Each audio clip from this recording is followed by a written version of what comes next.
Hello everyone, and welcome to my channel. Today, we'll look at another horrific instance with you. Ohio is located in two geographical regions of the United States. Ohio has a humid continental climate, with hot summers and chilly winters. Precipitation is distributed fairly evenly throughout the year, and severe snowstorms are prevalent in winter. Winter 2018 also brought snow and cold weather. On January 28, 2018, at 8 p.m., an automobile was parked outside an apartment complex. A young blonde-haired girl stepped out of the automobile and went briskly toward the house she was returning from work. She held a bag of food from her favorite fast food restaurant and the keys to the flat. As she neared the door, she was astonished to discover that the key did not enter the lock. The girl hastily checked every key on her metal ring, but none of them suited the lock.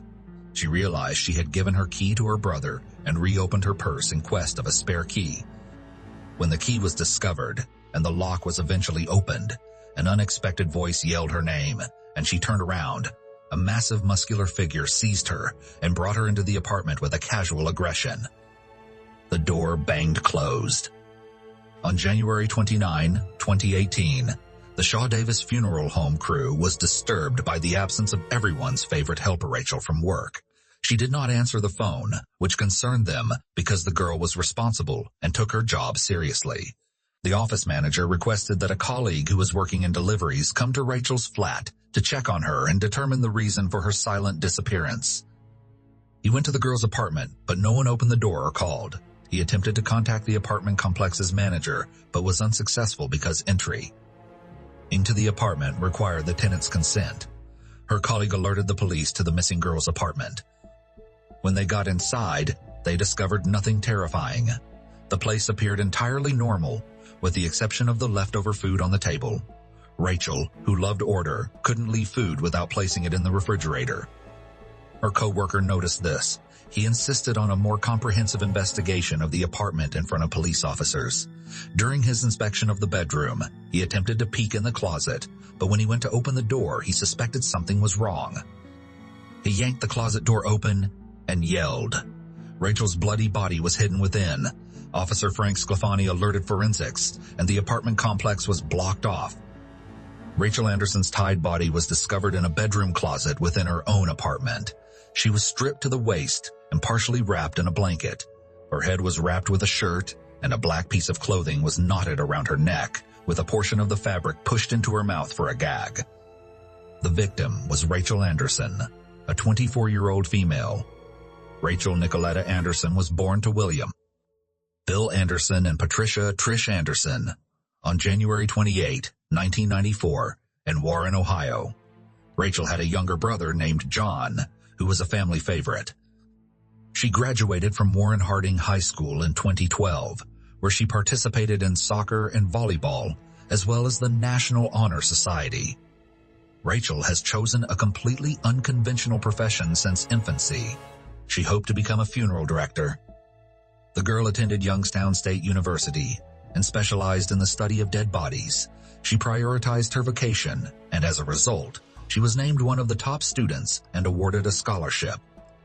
She went on to attend Cincinnati College of Mortuary Science, where she earned a Bachelor of Science in Mortuary Science in 2016. Rachel traveled to Columbus after joining the Ohio Funeral Directors Association to begin her internship at Shaw Davis Funeral Home. She held her job in high regard and believed it was her responsibility to support and assist the deceased's families. Rachel's internship was nearing to a close, and she hoped to become a full-fledged member of the Bureau, but her hopes for the future were dashed and snatched away in the most horrific way. Rachel's body was sent to the morgue, where investigators examined the first witnesses. The autopsy performed on Rachel Anderson's body revealed the truth about the awful manipulation she had suffered that night. The young woman was strangled and stabbed.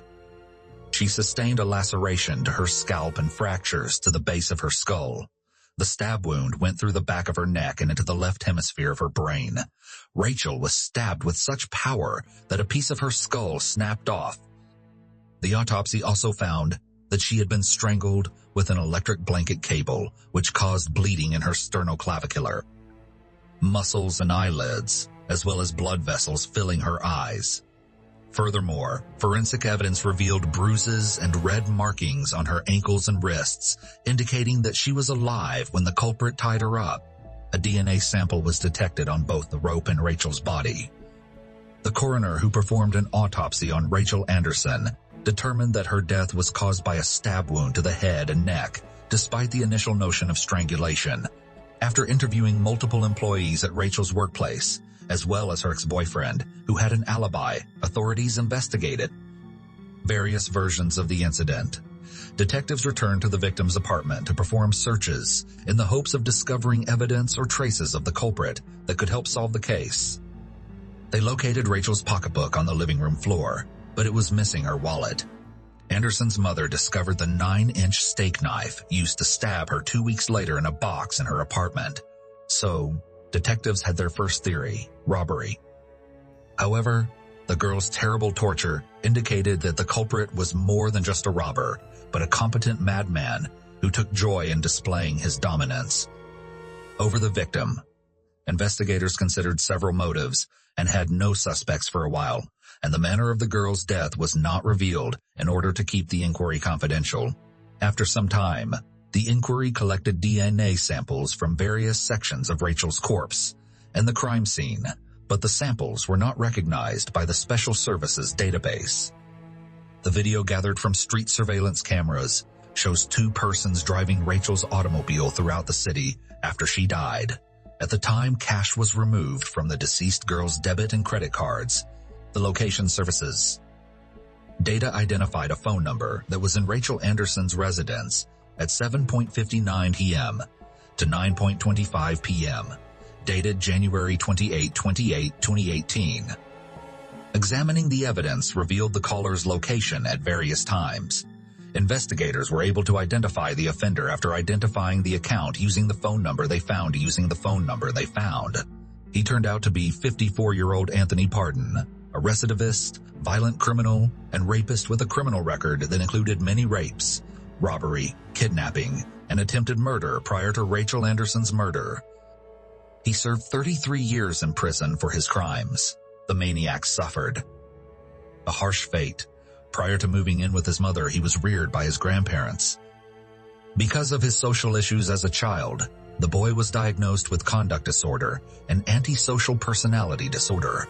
Anthony, 14 years old, was temporarily committed to the Ohio Youth Commission in March 1979. In July of that year, he was placed into court care and briefly transferred to Franklin County Children's Services. In December, he was found guilty of uttering threats again and was moved to the Ohio Youth Commission before being placed in foster care. In 1980, Pardon was accused with abuse. The victim was the foster parent's son. Pardon was 15 years old when he committed the crime and was babysitting, while his foster mother went grocery shopping.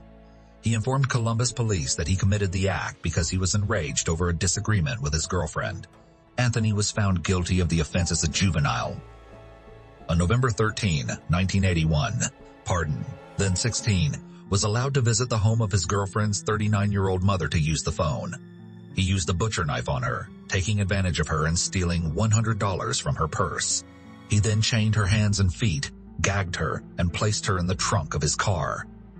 He drove her to Valleydale, then untied her feet and flung her into the river behind the Valleydale ballroom.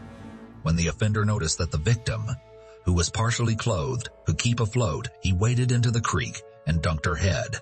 The woman survived thanks to the intervention of a casual passerby who scared Anthony off. The child then managed to flee before the police came, spending the money he stole from the victim on tennis shoes and jogging outfits. In May 1982, at the age of 17, he was convicted of additional charges in Franklin. He was condemned to prison for 5 to 25 years. During his time in jail, he was charged with multiple disciplinary violations, including possessing a weapon, burning a mattress, and fighting. He finally served more than 24 years in prison for his crimes before being freed in November 2006. After winning his freedom, Anthony Pardon relocated to Georgia and applied for a job under an assumed name. But in 2007, he was accused with forgery and convicted in Floyd County, where he served 9 years in prison. He was also given 20 years probation and ordered to wear a GPS tracker on his ankle. Pardon was released from prison in 2017 and returned to Ohio in June of the same year as part of an interstate arrangement between Ohio and Georgia. He was monitored by the Adult Parole Authority and had to check in with the Sheriff's Department every 90 days.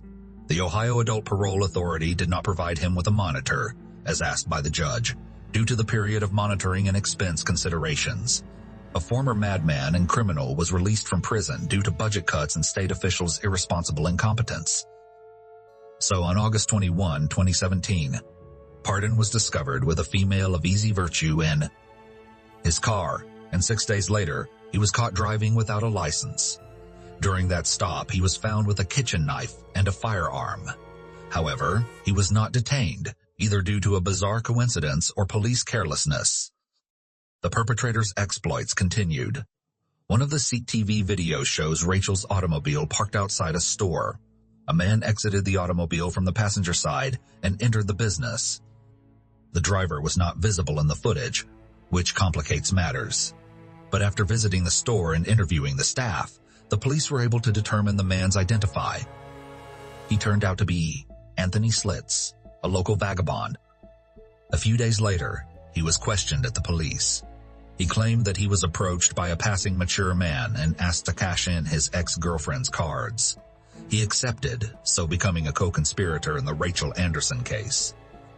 Anthony Slits confirmed Anthony Pardon's identification and described their whole itinerary on the evening of January 28, 2018, in an attempt to pay out Rachel's stolen cards. The issue remains to be fixed. Locate and capture Anthony Pardon. On February 9, 2018, Anthony Pardon was apprehended following a multi-day stakeout of his sister's home. The 54-year-old repeat offender faces 9 charges, including aggravated burglary, kidnapping, rape, and aggravated murder. On February 4, 2020, the lengthy trial began. On the first day, 4 witnesses testified, including Rachel's co-worker, Jonathan Kennedy, who found Anderson's body. Jonathan and the manager of her apartment complex both testified. The jury heard testimony from Officer Frank Sclafani, who was in his car outside the apartment when Kennedy discovered the girl's body and viewed the CCTV footage. Rachel's brother John and Special Agent Joshua Durst testified on February 5, while lead detective Art Hughes testified on February 6. On February 6, the inmate protested to the judge about his counsel, saying he was dissatisfied and requested new ones. Anthony Pardon, a recidivist, was purposefully stalling. On Monday, February 10, prosecutors called in a latent print expert and other expert witnesses to describe how technology was utilized to determine where Rachel Anderson's debit card was used and where the crime occurred. The defendant's sister also testified that he gave her Rachel's debit card, claiming it was his girlfriend's card. Later, she discovered through television news coverage that the card belonged to the crime victim. The final day of testimony was Tuesday, February 11. The medical examiner stated that Pardon's DNA was discovered at the scene, while a forensic pathologist and a deputy coroner from the Franklin County office spoke about Rachel Anderson's injuries. In court, a by-minute reconstruction of Rachel Anderson's final days was presented. Rachel turned 24 years old on January 26, 2018. On the 26th, her brother John traveled from Warren to Columbus to see her. The next day, she headed with her brother to her friend and colleague John Kennedy's house. The pals organized a party to honor Rachel's birthday. After a long party, Rachel and her brother spent the night at a friend's house, and the next day, the girl left to work, leaving the key to her apartment with her brother. On the 28th, John Anderson returned to his hometown and unintentionally carried the key with him. At around 1 p.m., Rachel texted John Kennedy, who had a key to her residence. She stated that she would come to his house and pick up the key. Rachel chatted with her mother around 6:30 p.m. Before going to get her key from Kennedy, Anderson could only lock her apartment door from the outside with a key, so she had to leave it unlocked. She stopped for supper at her favorite restaurant and arrived in front of the house around 7:30 p.m. She then exited the apartment, Pardon waited for her outside the apartment. He snatched Rachel by transporting her from the bottom to the top floors. He savagely held her down and bound her feet and ankles with a hairdryer cable before tying her hands with a belt and blinds cords. When the victim was immobilized, he put a curling iron cord around her wrists. To keep her from yelling, he gagged her. The villain forced Rachel Anderson to give him the PIN numbers for her cards. He tortured and took advantage of her. He then strangled the girl in cold blood with the cord of an electric blanket. In addition to strangulation, the attacker caused blunt force trauma and a stab wound to her head. He then discreetly hid her body in a closet. He left her naked below the waist with the electric blanket cable wrapped around her neck and doorknob. The offender then stole her car and used all of her bank cards at various Columbus establishments. To make a quick profit, the defense didn't call any witnesses. The final hearing occurred on February 12th. Assistant Prosecutor Amy Van Koolen presented the state's opening-closing argument, outlining a timeline of the crime and informing the jury that Pardon murdered Rachel Anderson in cold blood. In his closing argument, defendant's counsel Larry Thomas admitted that Pardon used the victim's cards, but maintained that he was not accountable for the crime. The attorney contended that the state's case was speculative, and the DNA and mobile phone evidence did not establish Pardon's involvement in the crime. The jury, which consisted of 4 men and 8 women, deliberated for around 6 hours, over 2 days before finding him guilty on all counts. The prosecution sought the death penalty because he killed Rachel Anderson during an aggravated burglary and had previously been convicted of a similar attempted murder of a woman. Due to his long criminal background, prosecutors sought the death penalty rather than clemency. Prosecutor O'Brien stated that there are some people who simply cannot follow the law, and Anthony Pardon is one of them. The sentencing portion of the trial started on February 18th. A defense attorney seeking to minimize aggravating elements told the court and jury about the suspect's unhappy childhood. However, that did not succeed, as prosecutors argued that the aggravating circumstances exceeded any mitigating elements, and it was demonstrated at trial that Anthony Pardon was fully aware of what he was doing when he attacked Rachel. Pardon's mother and sister, as well as a psychologist and a former elementary school teacher, all testified in his defense. On February 19th, Anthony Pardon self-reported a 13-minute, unscripted statement before the jury about his terrible childhood. He also discussed his difficulties after leaving prison, citing suffering and hopelessness. He said that the system failed him and no one assisted him. In his final remark, he blamed the legal system for who he is now. During his comments, he did not directly address or apologize for the crime. On February 20th, after 3.5 hours of deliberation, the jury deadlocked on whether to recommend the death penalty and instead recommended life in prison without parole.